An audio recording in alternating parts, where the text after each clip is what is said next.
Hai, balik lagi bersama saya Rizal Subakti. Pada kali ini kita akan membahas tentang hierarki memori. Nah, sebelum itu kita mengetahui penggunaan memori dibagi menjadi dua, yaitu yang pertama tempat penyimpanan sementara atau temporary storage, yang kedua tempat penyimpanan tetap.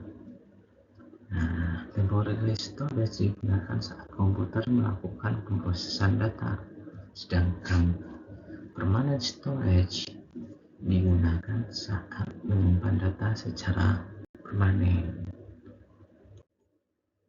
Nah, hierarki memiliki beberapa ciri-ciri, yaitu pertama, peningkatan waktu akses atau asisten memori semakin ke bawah semakin lambat, semakin ke atas semakin cepat. Peningkatan yang kedua yaitu peningkatan kapasitas, semakin ke bawah semakin besar, semakin ke atas semakin kecil. Nah, selanjutnya peningkatan jarak dengan prosesor, semakin ke bawah semakin jauh, semakin ke atas semakin dekat. Yang selanjutnya yaitu penurunan harga memori tiapnya, semakin ke bawah maka semakin murah, semakin ke atas semakin mahal. Nah, yang pertama yaitu register mikroprosesor, ukuran yang kecil tapi memiliki waktu akses yang paling cepat. Umumnya hanya satu siklus CPU saja. Register adalah memori internal yang didesain untuk dapat menyimpan data lebih cepat dibandingkan memori utama. Register berada dalam hierarki memori tertinggi dalam struktur di atas. Hal ini menunjukkan register paling cepat dalam mengakses data, paling dekat dengan memori utama, dan paling kecil kapasitas memorinya. Nah, register memiliki dua fungsi nih. Yang pertama, user visible register. Register CPU yang dapat digunakan oleh pemrogram dan menggunakan set instruksi memungkinkan satu buah register atau lebih untuk dispesifikasikan sebagai operan atau alamat operan. Nah, yang kedua, kontrol dan status register. Register yang digunakan oleh unit kontrol untuk mengontrol operasi CPU dan oleh program sistem operasi untuk mengontrol eksekusi program. Nah, selanjutnya itu cache mikroprosesor. Cache mikroprosesor digunakan berdasarkan berdekatannya prosesor dari level 1, level 2, 3, dan seterusnya. Memori cache mikroprosesor dikelaskan dalam tingkat-tingkatan sendiri. Level 1 memiliki ukuran paling kecil di antara semua cache, sekitar puluhan kilobit saja. Kecepatannya paling cepat di antara semua cache. Level 2 memiliki ukuran yang lebih besar dibandingkan level 1, yakni sekitar 64 kilobit, atau 256 kilobit, 512 kilobit, ataupun 1024 kilobit atau lebih besar lagi. Meski demikian, kecepatan lebih lama dibandingkan dengan level 1 dengan nilai latensi kira-kira 2 kali hingga 10 kali. Level 2 ini bersifat opsional. Beberapa prosesor murah atau beberapa prosesor sebelum Intel Pentium tidak memiliki cache level 2. Nah, selanjutnya itu level 3 memiliki ukuran lebih besar dibandingkan level 2, yakni sebesar megabit tapi agak lambat. Nah, cache ini bersifat opsional, umumnya digunakan pada prosesor-prosesor dan workstation. Beberapa prosesor desktop juga menawarkan cache level 3 seperti halnya Intel memiliki berbagai edition meski ditebus dengan harga yang sangat tinggi. Nah, yang ketiga itu memori. Memori ini memiliki akses yang jauh lebih lama dibandingkan dengan memori cache dengan itu aksesnya untuk 400 siklus GPU, tapi ukurannya mencapai satuan gigabit. Waktu akses pun kadang-kadang tidak seragam, khususnya dalam kasus mesin-mesin uniform memori akses atau zira nomah sejauhnya.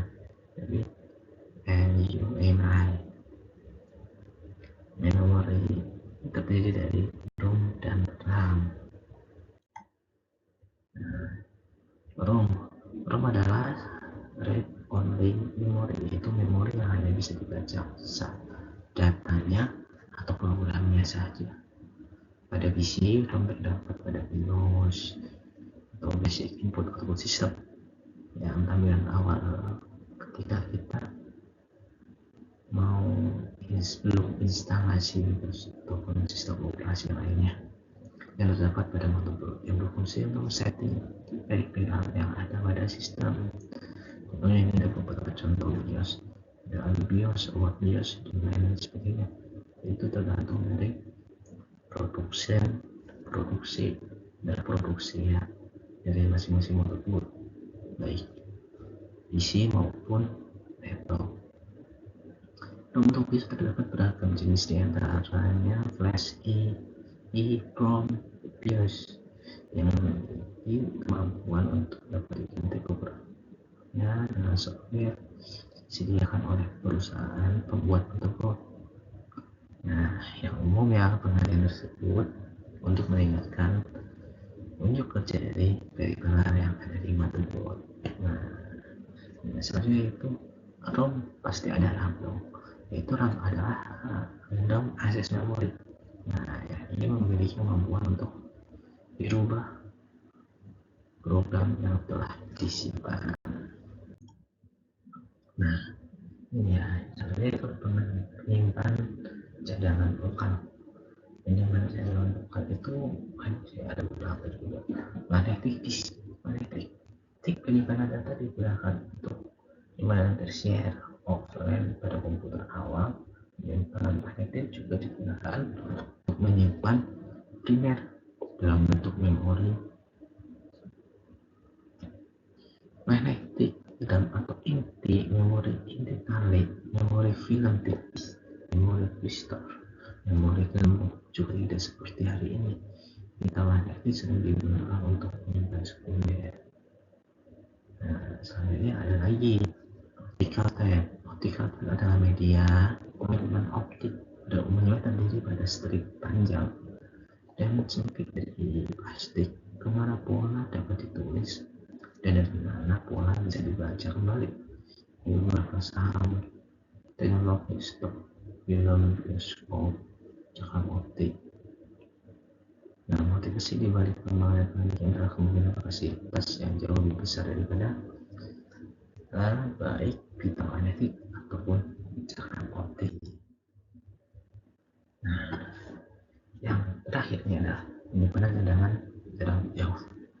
Yang pertama ada dua nih, file system terdistribusi atau distribute file system adalah file system yang mendukung sharing file dan resource dalam bentuk penyimpanan persisten di sebuah network. Yang kedua nih ada cloud server. Pastinya di zaman sekarang udah pasti banyak yang tahu ya penyimpanan cloud. Banyak ada dari Drive, cloud yang juga sekarang ada dari brand baru juga ada cloud servernya juga. Dia punya server buat kita ya, kita langganan maupun kita beli. Nah, cloud server, teknologi cloud memungkinkan beberapa server dijadikan satu, difungsikan sebagai storage. Nah, beberapa server lain atau host disatukan berfungsi menjadi computing node atau GPU virtual. Di atas platform cloud tersebut bisa berjalan beberapa server virtual atau base. Teknologi cloud juga memungkinkan sekumpulan server virtual membentuk suatu network VLAN seperti layaknya server fisik yang terhubung dengan LAN di mana tiap pelanggan memiliki security lain masing-masing yang tidak bisa saling memasuki, sehingga aplikasi bisnis online terutama di Indonesia membutuhkan konfigurasi beberapa server yang diakomodir oleh layanan cloud server. Nah, itulah untuk penjelasan tentang hierarki memori dari awal sampai ke penyimpanan cadangan jarak jauh ini ya. Mungkin dari saya cukup, dan saya pamit dulu ya. Saya seperti pamit undur diri. Dadah.